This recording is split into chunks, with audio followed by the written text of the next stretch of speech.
Les Français m'ont tout donné. Je suis prête à leur offrir aujourd'hui ma vie. Joséphine Baker ne considère pas sa nouvelle nationalité comme un droit, mais avant tout comme un devoir, une conquête de chaque jour. Aussi se voue-t-elle tout entière à sa nouvelle patrie et à la défense de ses valeurs. La voici, militante indéfectible de la Ligue internationale contre l'antisémitisme, dès 1938, puis officier de l'armée de l'air, servant comme infirmière dans le cadre d'actions organisées par la Croix-Rouge. Sur la ligne Maginot, elle donne des concerts mémorables en soutien au moral des troupes. Alors que la Blitzkrieg menée par l'Allemagne nazie effraie l'Europe, Joséphine Baker, elle, veut faire plus.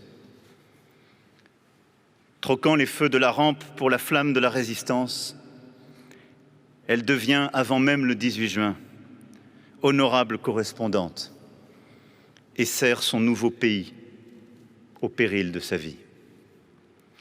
Protégeant résistants et juifs dans sa propriété des Milandes, transformée en antenne radio, recevant sur son lit d'hôpital à Casablanca tout ce que le Maghreb compte d'officiers de la France libre, parcourant l'Afrique et l'Europe pour transmettre des informations confidentielles écrites à l'encre sympathique sur ses partitions ou cachées dans ses robes, traversant le désert en jeep pour galvaniser les soldats, préparant le débarquement de Provence.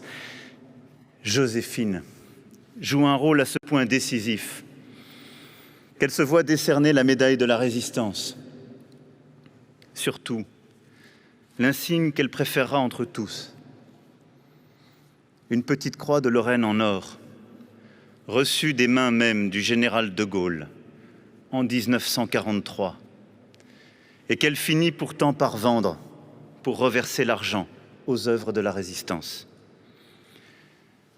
Puis en 1961, la croix de guerre avec palme et la Légion d'honneur remise par le général Valin. C'est cela, Joséphine. Un combat pour la France libre, sans calcul, sans quête de gloire, dévoué à nos idéaux.